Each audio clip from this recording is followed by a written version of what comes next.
La ville de Bukavu s'est réveillée dans la psychose ce mercredi. Des dizaines de rebelles ont tenté durant quelques heures de renverser l'autorité établie sans succès grâce à une intervention costaud des FARDC.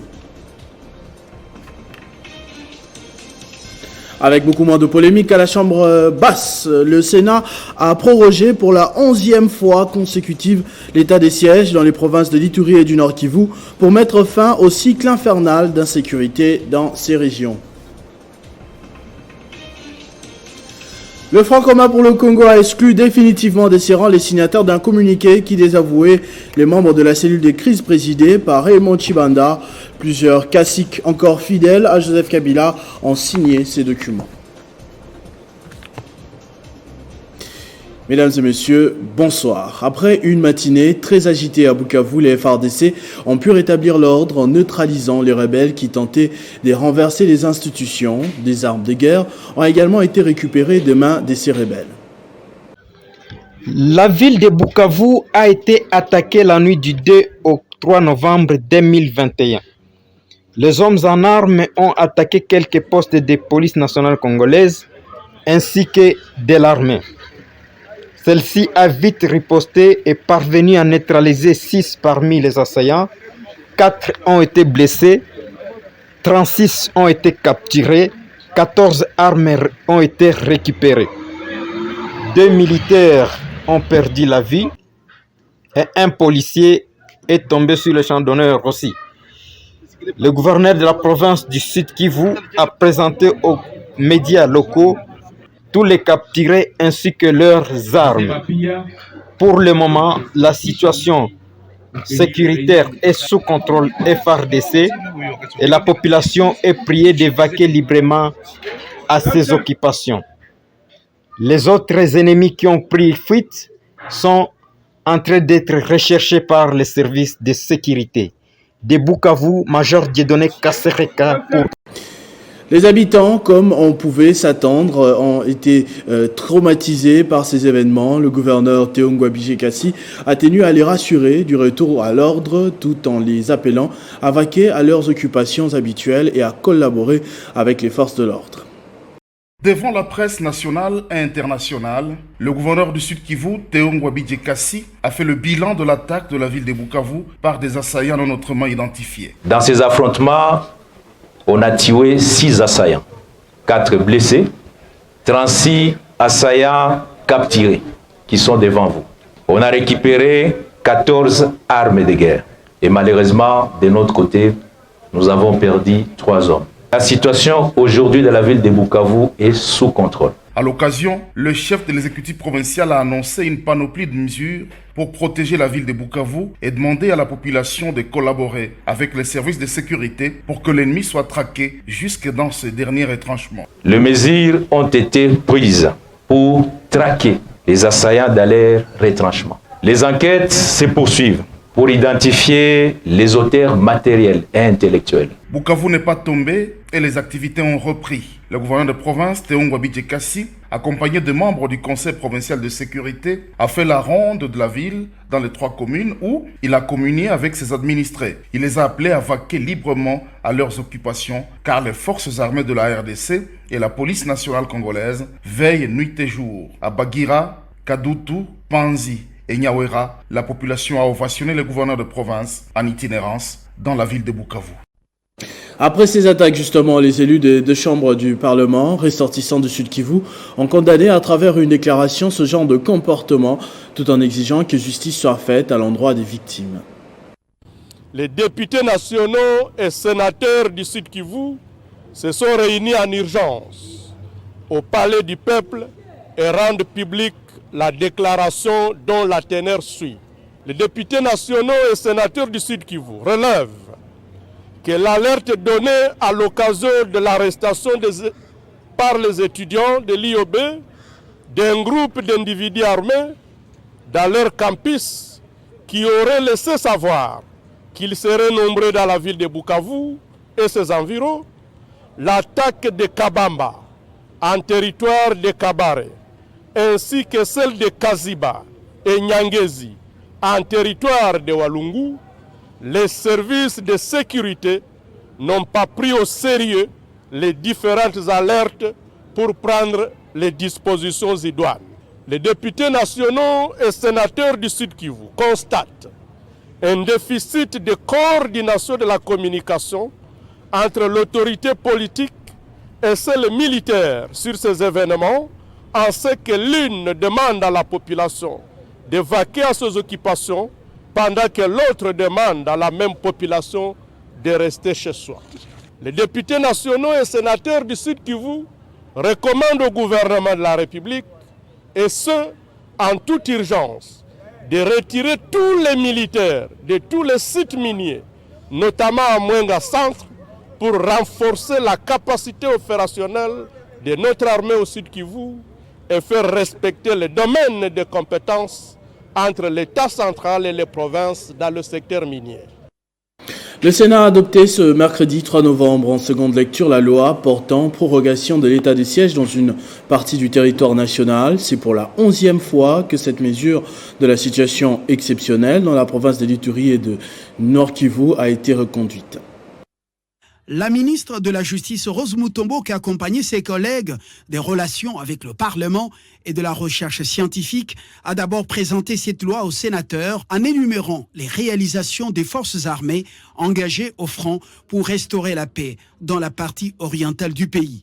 Une étape suivie du vote à la lumière de l'article 113 du règlement intérieur du Sénat. Sur 109 membres qui composent le Sénat, 89 membres ont pris part au vote. De ces 89 membres, 84 membres ont voté oui, 4 membres ont voté non et 1 membre a voté par abstention. En conséquence, le Sénat vote le projet de loi portant autorisation de prorogation de l'état de siège proclamé sur une partie du territoire de la République démocratique du Congo. Il sera transmis au président de la République pour promulgation. Au cours de cette même plénière, Modeste Batiloukwebo a salué l'adresse du président de la République, Félix Antoine Tshisekedi, à la tribune de COP26 au nom de l'Afrique et de son pays. Dans le cadre du contrôle parlementaire, 12 questions orales et une interpellation des ministres et gestionnaires ont été déposées au bureau de la Chambre haute du Parlement et seront bientôt programmées. La cellule de crise du FCC a exclu Agema Tembo et Constant Mutamba de la conférence des présidents après leur communiqué demandant à la cellule de crise pilotée par Raymond Tshibanda de démissionner, le tout en plein débat sur des sujets d'actualité, notamment la désignation des animateurs de la CENI et sur l'élection des gouverneurs des provinces. Dans un communiqué publié le lundi 1er novembre 2021, un groupe des caciques du Front commun pour le Congo, composé d'Agema Tembo et Constant Mutamba, ont décidé de retirer leur confiance et dissoudre la cellule de crise présidée par Raymond Tshibanda depuis 11 mois.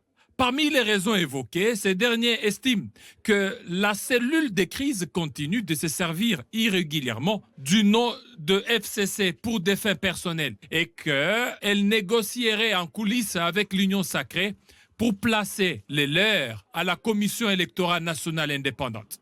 La réaction de la cellule de crise ne s'est fait pas attendre. Quelques heures après, la cellule de crise a décidé d'exclure les membres signataires de ce communiqué. Pour le comité de crise, les signataires de la déclaration ne font plus partie du Front commun pour le Congo et ne prennent plus part aux réunions. Le comité de crise qualifie ces signataires de plaisantins de mauvais goût qui, depuis un certain temps, prétendent engager la conférence des présidents du Front commun pour le Congo. Alors qu'à l'exception d'un seul, ils n'en ont jamais été membres. Ils ont cessé d'appartenir au FCC depuis longtemps et n'ont depuis lors participé à aucune réunion ou activité du Front commun pour le Congo. Concernant la question de la CENI, la cellule de crise condamne sans réserve l'entérinement dit chaotique et irrégulier de l'équipe Kadima par l'Assemblée nationale et son investiture par le président de la République. Le FCC réaffirme qu'en l'absence d'un consensus entre les principales parties prenantes et singulièrement entre les confessions religieuses en ce qui concerne le président de la CENI, il ne reconnaît pas l'équipe Kadima et ni déléguera aucun représentant. Toute affirmation contraire ne sera qu'une supercherie de plus de la part d'un pouvoir insensible aux aspirations et souffrances du peuple. Le FCC annonce officiellement qu'il n'est pas non plus concerné par l'élection programmée des nouveaux gouverneurs des provinces et qu'il ne présentera donc pas de candidats à aucune de ces élections. Fin des travaux de la commission paritaire gouvernement et intersyndicale de l'administration publique. La signature du protocole d'accord a eu lieu à Bibois, dans la commune de l'Incélé. Parmi les résolutions, les salaires de chaque fonctionnaire de l'État connaîtront l'augmentation de 45% et une diminution de l'IPR de 15 à 13%. Ouvert depuis le 25 octobre dernier par le Premier ministre Sama Lukonde Kyenge, ces assises avaient notamment pour objectif l'évaluation des anciens protocoles d'accord signés entre les deux bancs, l'évaluation des réformes en cours et l'examen de la problématique de la grille salariale des fonctionnaires de l'État. Un nouveau protocole a été signé entre l'INAP et le gouvernement représenté, hormis Jean-Pierre Liao, vice-premier ministre et ministre de la fonction publique, par le ministre d'État au budget, Aimé Boji, assisté de son adjoint Boku Magnan, et du ministre des Finances, Nicolas Kazadi, représenté par la vice-ministre des Finances, Onej Nsele. Au terme de cet accord, les salaires de chaque fonctionnaire congolais connaîtra une augmentation de 45% dès le deuxième trimestre 2022. Une mesure sociale de très haute portée, voulue par le président de la République, Félix Antoine Tshisekedi Tshilombo. Ce qui vient de se passer ce soir, c'est la traduction, la matérialisation de la vision de son Excellence, Monsieur le Président de la République, chef de l'État, Félix Antoine Tshisekedi Tshilombo, qui place au cœur de ses préoccupations l'homme congolais, de surcroît les fonctionnaires congolais. Pour le vice-premier ministre Jean-Pierre Liao Ebwakaloko Lamongalibana, le gouvernement Sama Lukonde ira plus loin encore, mais à condition pour les fonctionnaires de devenir les vrais acteurs du renforcement de la maximisation des recettes budgétaires et de la lutte contre la fraude. Nous pensons que nous avons obtenu quelque chose pour les agents. Ce n'est pas la fin, mais nous allons continuer grâce au dialogue, grâce au partenariat sincère que nous venons de sceller avec le gouvernement. La vice-ministre des Finances, Onej Nsele, a présidé une importante réunion sur la mobilisation des recettes à laquelle ont pris part l'inspecteur général des finances, chef des services, les directeurs généraux des régies financières et les responsables des autres services du ministère des Finances. Ensemble, ils ont évalué la mobilisation des recettes pour la période allant de janvier à octobre 2021. Les prévisions des recettes fixées pour l'exercice budgétaire 2021, telles que fixées par la loi des finances numéro 20/20 du 28 décembre 2020, ont été atteintes. En plus de cela, il a été constaté avec satisfaction le dépassement des assignations budgétaires annuelles pendant la période évoquée. Quant aux recettes arrêtées au 31 octobre 2021, elles se chiffrent à 943,7 milliards de francs congolais, équivalent à 132% par rapport aux prévisions budgétaires mensuelles. Ainsi, ces recettes se répartissent de la manière suivante: DGDA 255,5 milliards de francs congolais sur 235,1 milliards de francs congolais, soit 109%, DGI 531,6 milliards de francs congolais sur 339,1 milliards de francs congolais, soit 157%, DGRAD 156,5 milliards de francs congolais sur 142,3 milliards de francs congolais, soit 110%. Pour le mois de novembre ici, on va en faire 840 milliards. Au mois de décembre, on va déployer un grand effort pour aller vers 330 milliards.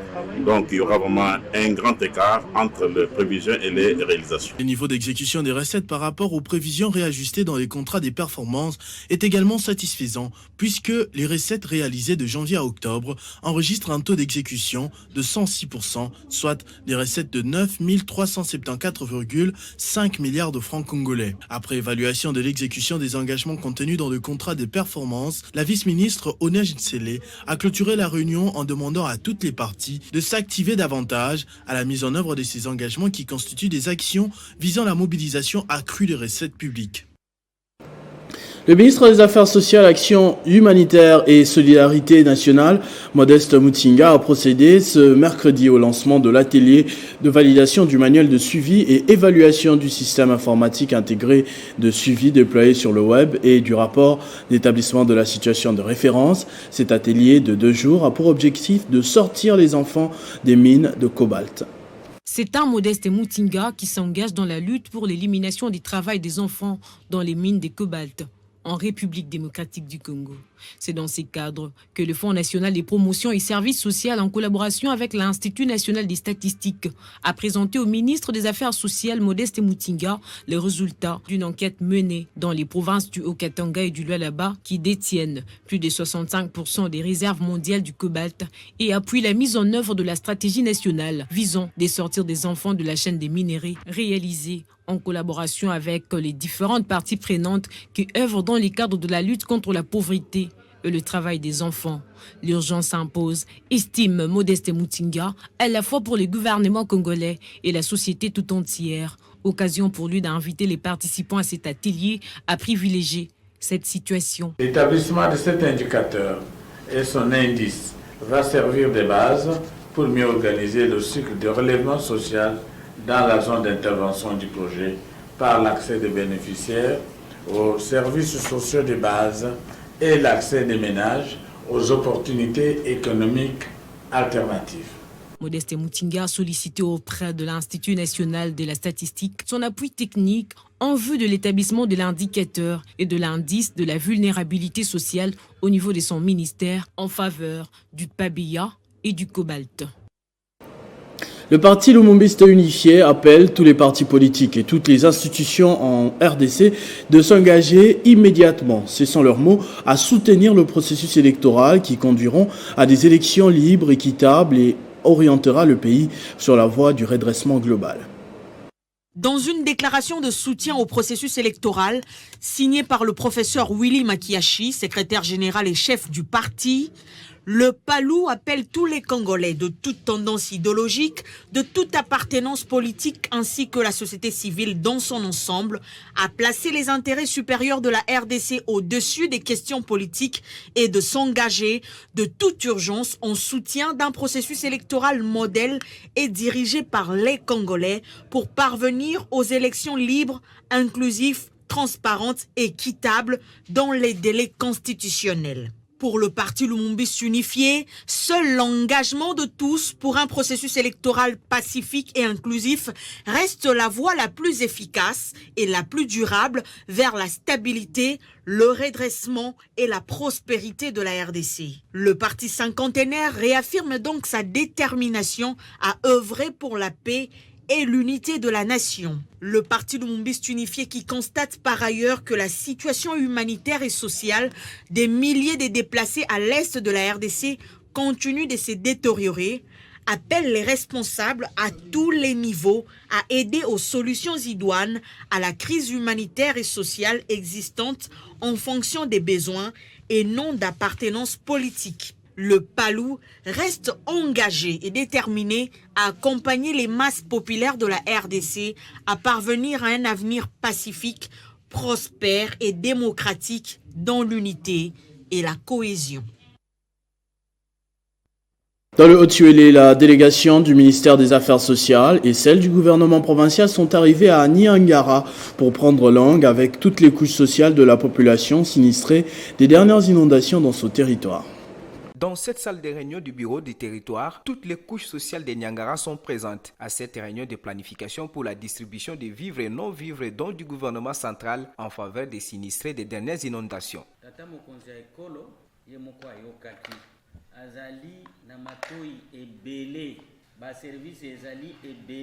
La délégation du ministère des Affaires sociales, celle du gouvernement provincial, le député national élu du terroir, tous présents ici à Niangara, rendent des hommages au chef de l'État Félix-Antoine Tshisekedi Tshilombo pour ses dons inédits du gouvernement pour Niangara, mais également des mérites au chef de l'exécutif du Haut-Tuélé Christophe Bassian Nanga pour ses efforts en vue du développement de la province. Si j'ai envisagé un nouveau lotissement en imitant ce que notre gouverneur Christophe Bassian Nanga a fait à Isiro, plusieurs fois le gouverneur est venu me prendre dans ma parcelle à Isiro pour m'amener dans différents sites, particulièrement dans le site CAPSA. Il a remis ses parcelles gratuitement aux gens. Lui-même, comme gouverneur, ne s'est pas tapé 2-3 parcelles là-bas. Il a fait ça pour le bien des autres. C'est ce que nous appelons l'esprit d'abnégation et le sens élevé de la recherche du bien des autres. J'ai proposé cet endroit pour qu'on puisse lotir là-bas. Ça va contribuer à faire sortir nos populations qui habitaient dans des marécages pour aller maintenant s'installer et créer une nouvelle cité. Le ministre provincial des Affaires sociales, tout en saluant ces têtes du gouvernement central, promet de plaider pour que le gouvernement provincial lutte plutôt contre les causes de ces inondations récurrentes à Niangara, dues aux constructions anarchiques sur des égouts. Ce territoire de Niangara, centre d'Afrique, est souvent en proie aux inondations à cause de sa position naturelle au milieu de deux grandes rivières, Ouélé et Gada. L'année académique 2020-2021 a été clôturée mardi au sein de l'université des Louélé. La cérémonie a été présidée par Françoise Azaro-Kani, la représentante du gouverneur Christophe Basséane-Enanga. Représentant le gouverneur de province Christophe Basséane-Enanga, la ministre provinciale de l'EPST préside cette cérémonie solennelle en présence de plusieurs personnalités, dont le président de l'Assemblée provinciale Faounda Fongé Nsumbu ou encore ses autorités universitaires. Face aux étudiants, Françoise Azaro-Kani trouve deux mots justes pour marquer l'événement. Je rends mes hommages les plus déférents à son Excellence Félix Antoine Tshisekedi Tshilombo, président de la République, pour l'intérêt qu'il accorde au secteur de l'éducation. J'exprime ma profonde gratitude à l'honorable Christophe Basséane-Enanga, gouverneur de province, qui ne ménage aucun effort pour soutenir la vision du chef de l'État dans le secteur de l'enseignement à travers des actions visibles dont l'université de Louélé n'a pas manqué à être bénéficiaire.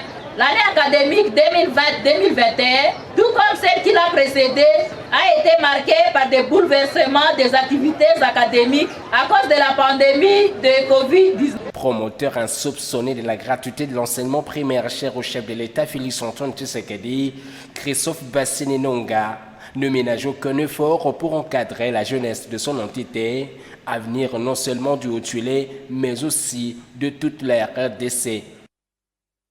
Une délégation du ministère national de la Santé conduite par le ministre provincial Chrysoli Maouete a rencontré le gouverneur ad intérim du Congo central pour échanger sur le projet de déploiement des médicaments et vaccins dans les milieux reculés et enclavés.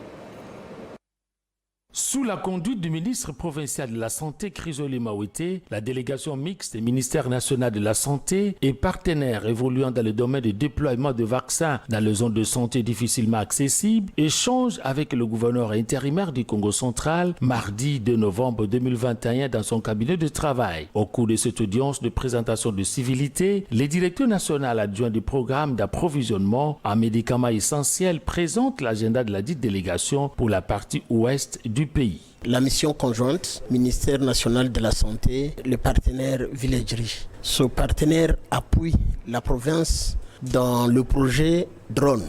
La province, par le biais de la division provinciale de la santé, a déjà choisi des zones de santé, des sites qui sont à accès difficile, aux environs d'une soixantaine, qui seront desservis par ces drones. Après avoir étudié les quantités de médicaments à amener à ces sites, on va déterminer le nombre de rotations que ces drones pourront faire pour pouvoir desservir ces zones de santé. La deuxième partie de la mission, c'est dans la mise en œuvre de la charte de revue des investissements de la chaîne d'approvisionnement. Saluant la volonté manifeste du chef de l'exécutif provincial Justin Louemba Makosso de s'approprier de ce programme visant la transformation des prestations des services de santé en vue d'atteindre toute la population, la délégation est satisfaite. Nous sommes comblés de l'accueil, surtout la disponibilité des autorités politico-administratives de la province du Congo central.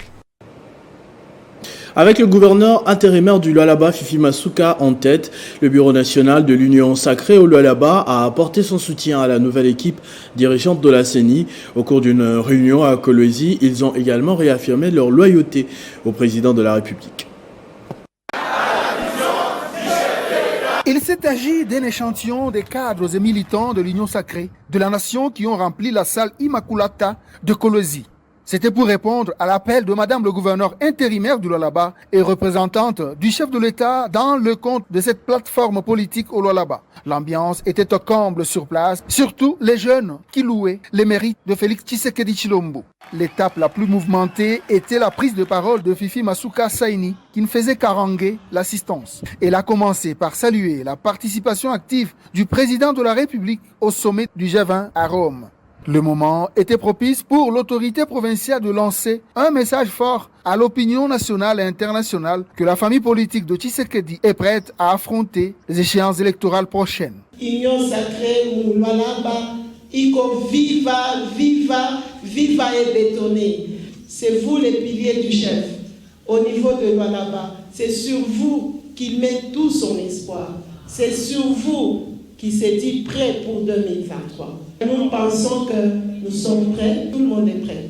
Ça n'est suivi la lecture de la déclaration commune de l'Union sacrée de la nation au Lualaba par Roy Kaumba Mayonde, questeur de l'Assemblée provinciale. Une traduction manifeste de la volonté de ces hommes et femmes politiques de la province du Cobalt à appuyer vigoureusement le nouveau bureau de la Commission électorale nationale indépendante.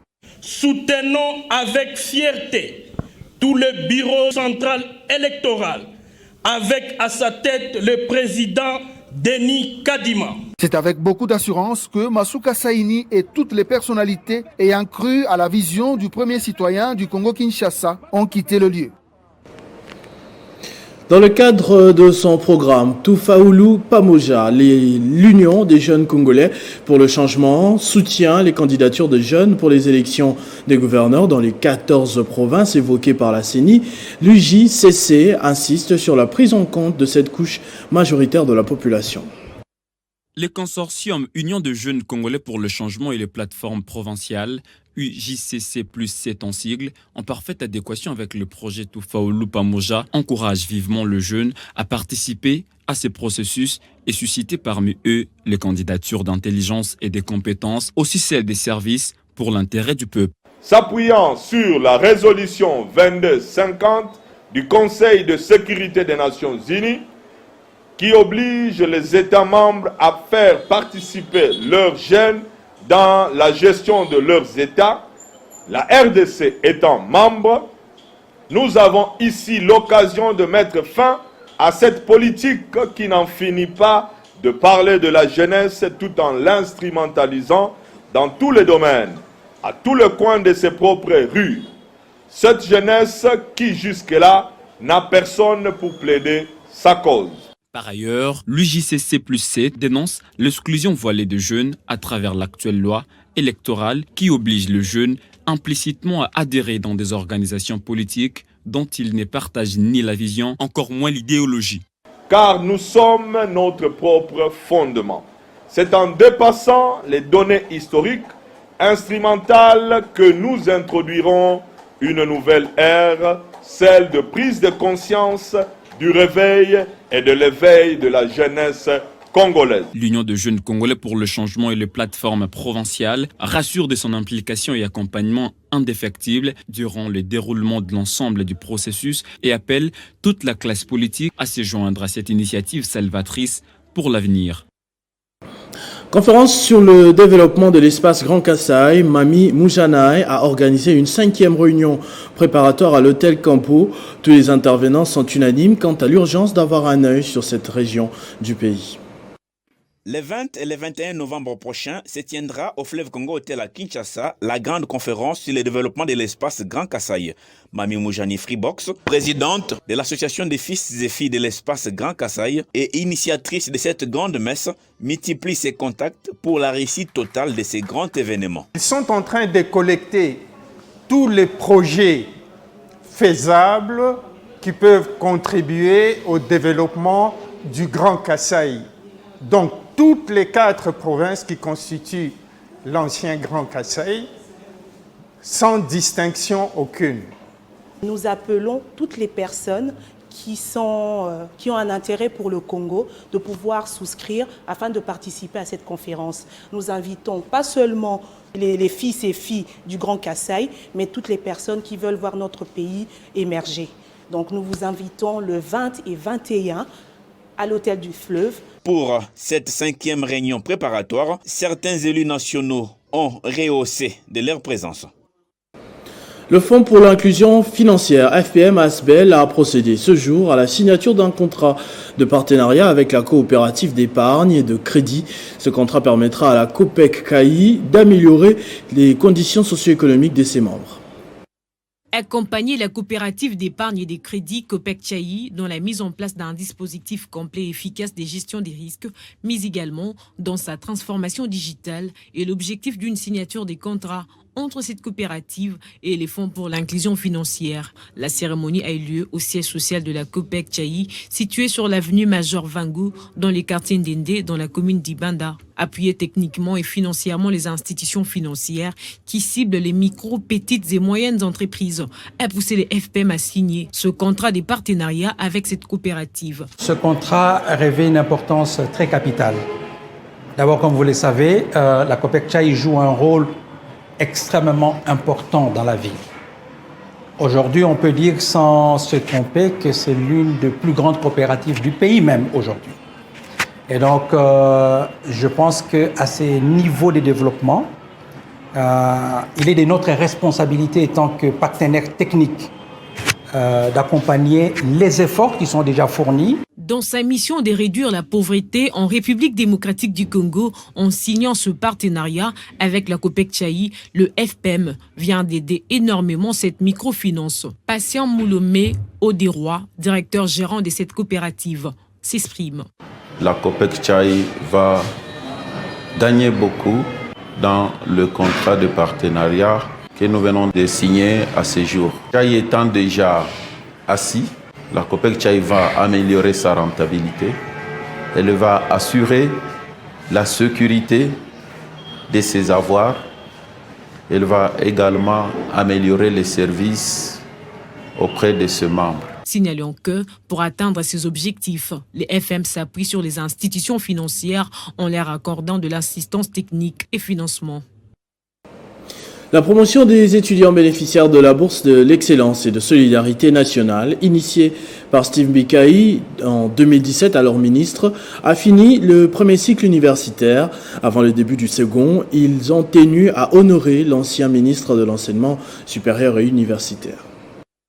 Ils sont venus remercier Steve Mbikai qui, en 2017, alors ministre de l'Enseignement supérieur et universitaire, avait initié la bourse de l'excellence et de la solidarité nationale pour permettre aux diplômés d'État issus des familles modestes de continuer leurs études. Dans des différents établissements de l'ESU sont payés un seuil rond. Après avoir réussi à un concours, 403 étudiants ont déjà fini leur premier cycle, la plupart avec distinction et passent en deuxième licence. Les comités des boursiers a dit toute la reconnaissance à Steve Mbikai qui, par cette initiative, pour avoir permis aux enfants issus des familles modestes d'obtenir les diplômes avec brio. C'est un sentiment de reconnaissance et de joie qui nous anime. C'est pourquoi nous sommes venus tout d'abord remercier l'initiateur de cette bourse. Il a créé cette bourse en tant que ministre de l'enseignement supérieur universitaire en son temps, mais il n'est plus à la tête de ce ministère, mais la bourse continue à exister. Pour sa part, Steve Mbikai a salué cette marque de reconnaissance et a félicité ses étudiants qui ont distingué lors de leur cursus, ce qui démontre les sérieux qui avaient caractérisé la sélection des bénéficiaires. L'appel a été lancé à la télévision, à la radio. Nous avons reçu plusieurs étudiants, parce qu'il faut le dire que la bourse, je l'avais créée au nom de l'État, en tant que ministre. Vous avez réussi à CETES, vous êtes parti, vous avez distingué ailleurs, et j'en suis très fier. Bien que je l'ai fait en tant que ministre, mais c'est Steve Mbikai qui l'a fait. Parce que l'idée est venue de moi, et j'ai signé l'arrêté, ça fonctionnait. Si ça a fonctionné jusqu'aujourd'hui, on aurait même des milliers de gens à l'université. Steve Mbikai a en outre encouragé le ministre actuel de l'enseignement supérieur et universitaire de continuer avec cette bourse au mieux des intérêts des enfants des familles défavorisées. L'Institut national de statistique organise à Mbandaka, chef-lieu de la province de l'Équateur, un atelier de vulgarisation et de dissémination de l'annuaire statistique RDC 2020 auprès des services publics et privés de la ville de Mbandaka, avec l'appui de la Banque africaine de développement. Pamafi Otenga signe plus de détails. En effet, c'est la salle bébé Yongo du bâtiment administratif du gouvernorat de la province de l'Équateur qui a servi de cadre à l'organisation des travaux de cet atelier d'une journée. Dans son mot d'ouverture, Alain Eloudji, ministre provincial de l'Intérieur et gouverneur des provinces intérimaires, a brossé l'essentiel du dit atelier et l'attente du gouvernement provincial quant à ces. L'Institut national de la statistique, dont la mission est de collecter, de rassembler, d'analyser et de diffuser pour les comptes du gouvernement de la République, principalement et qui est à représenter dans notre province par sa direction provinciale de l'Équateur, est appelé à coordonner toutes les informations statistiques. Statistiques RDC 2020, mais aussi de sensibiliser et de conscientiser tous les producteurs de statistiques provinciaux afin de répondre aux attentes que le gouvernement central et des provinces de l'Équateur. Après l'exposé de Simon Cicero, Kimosiko, coordonnateur technique venu de Kinshasa, suivi de quelques préoccupations des participants, l'on a assisté, séance tenante, à la remise d'un exemplaire de l'annuel RDC 2020 à chaque représentant des services publics et privés œuvrant dans la province de l'Équateur. Retenons que les personnes vivant avec handicap en général et les sourds-muets en particulier font face à plusieurs difficultés suite au manque criant de communication. Face à cette situation, la direction de coordination des activités d'adaptation des personnes handicapées organise depuis l'année dernière une série de formations en interprétariat de signes pour permettre à ces personnes vivant avec handicap de comprendre le message entendu en langue parlée vers la langue de signes et vice-versa.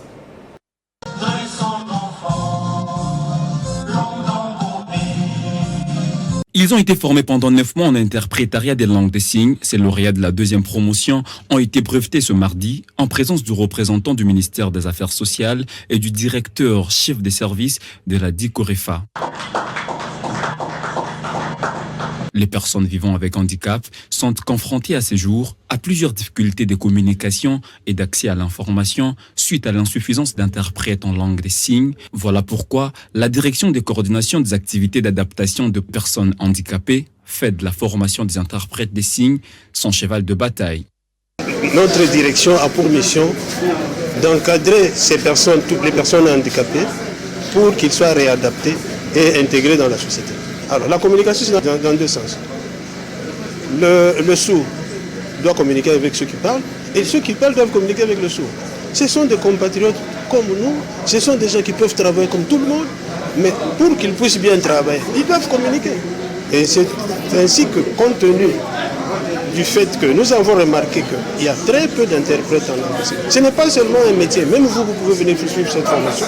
L'interprétariat des langues des signes étant un métier social, la DICOREFA souhaite qu'il soit intégré dans le programme d'enseignement dispensé par l'Institut national des travailleurs sociaux, INTES en sigle. Ce journal est terminé, je vous en rappelle tout de suite les principaux titres. La ville de Bukavu s'est réveillée dans la psychose ce mercredi. Des dizaines de rebelles ont tenté durant quelques heures de renverser l'autorité établie, sans succès grâce à une intervention costaud des FARDC. Avec beaucoup moins de polémiques qu'à la Chambre basse, le Sénat a prorogé pour la 11e fois consécutive l'état de siège dans les provinces de l'Ituri et du Nord Kivu pour mettre fin au cycle infernal d'insécurité dans ces régions. Le Front commun pour le Congo a exclu définitivement de ses rangs les signataires d'un communiqué qui désavouait les membres de la cellule de crise présidée par Raymond Tshibanda. Plusieurs caciques encore fidèles à Joseph Kabila ont signé ce document.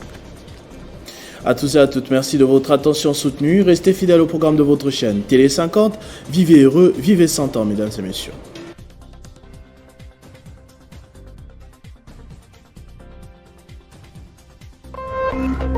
Téléchargez les infos Télé 50 sur www.tele50.cd.